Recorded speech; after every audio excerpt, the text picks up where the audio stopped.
Hello and welcome to the second video in the video coaching series. It's been a little bit of a while since the first one. Loads of things have happened, but I'm delighted to be able to crack on with this now and to talk about the next element in the coaching process, which is deciding what you want. Now, I know that some people watching and listening to this will immediately want to launch straight into that, but I know that some people will also want an overview of how that fits into where we're going. So just very briefly, there are many coaching models out there, but almost all of them fit into a fairly generic set of steps which anyone can apply to make a change in their life.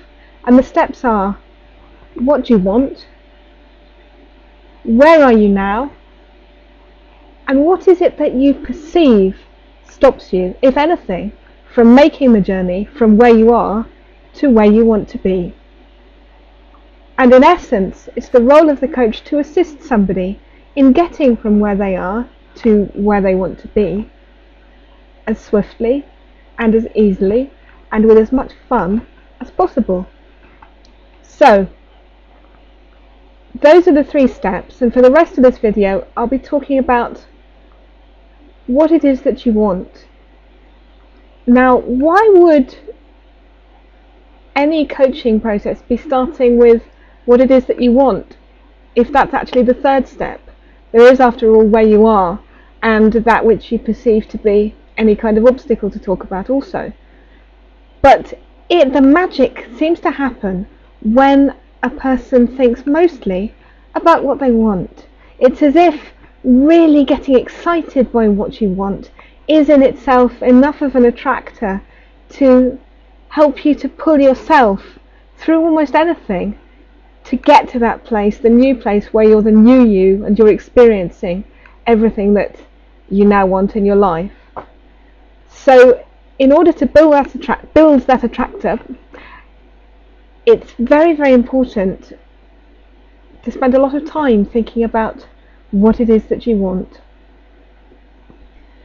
And do make sure that it is what you want.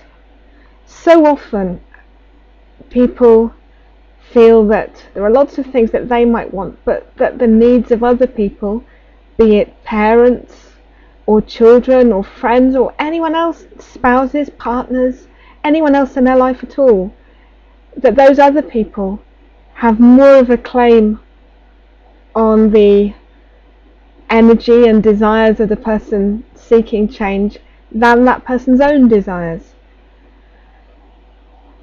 And if you think that you might be more persuaded by what other people want than what you want,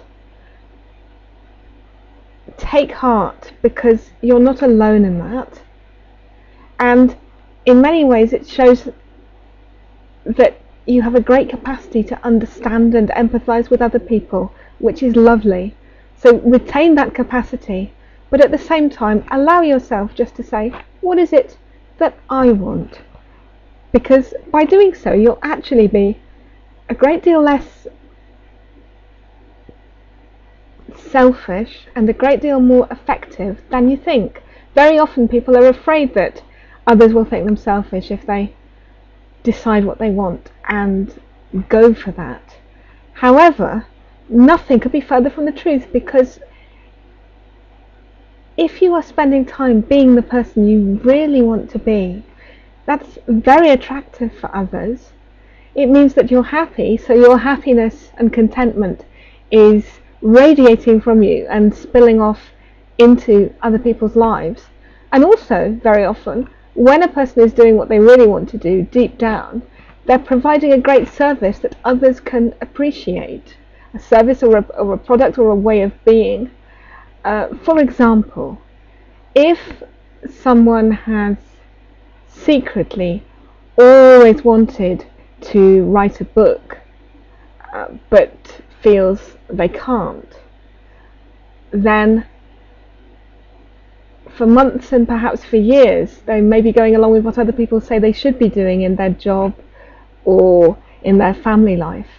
However, supposing that that book turns into a bestseller, is something that affects the lives of hundreds, thousands, perhaps millions of people, perhaps gets turned into a film and other people enjoy that. Now, has that person been selfish? It's all a question of perspective.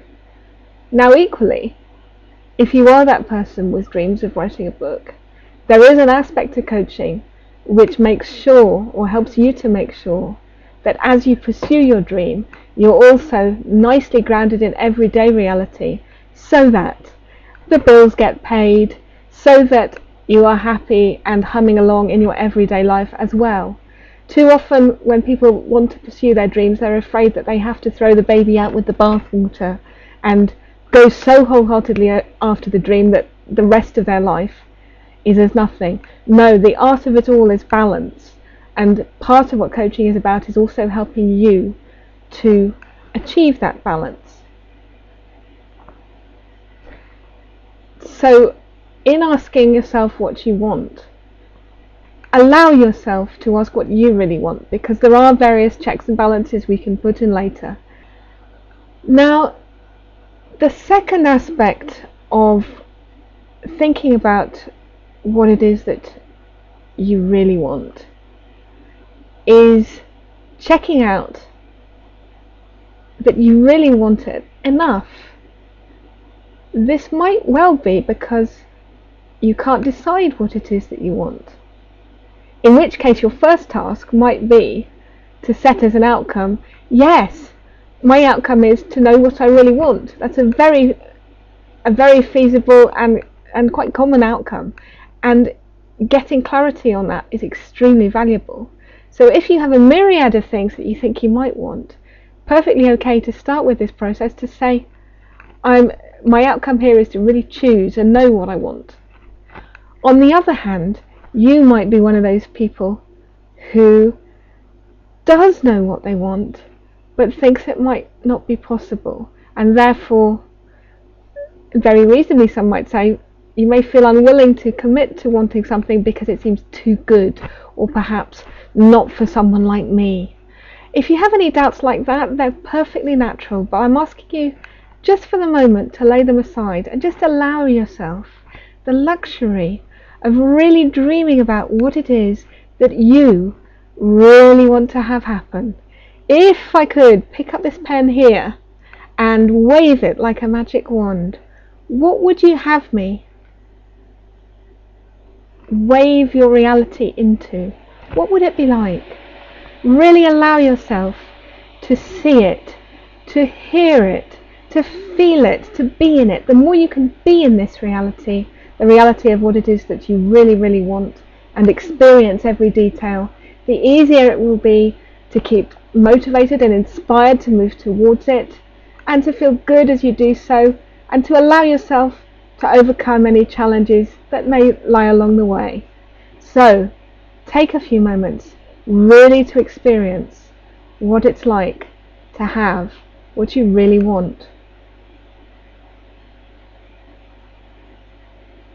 There's a little bit more to say on this topic of choosing what it is that you really want, but that will probably fit neatly into the next video. So, your homework for this session, please, if you should choose to accept it, and it's always a choice, is to decide what it is that you really want. And if you don't know what it is you really want, I can accept that, but what if you did know? What would it be like? And then just to spend a few minutes each day really imagining what it would be like. Get into the process and see yourself in it, be in the process, be in the moment, the future moment of you enjoying this outcome. And if you could practice that for a few moments a day, a couple of minutes a day is ideal.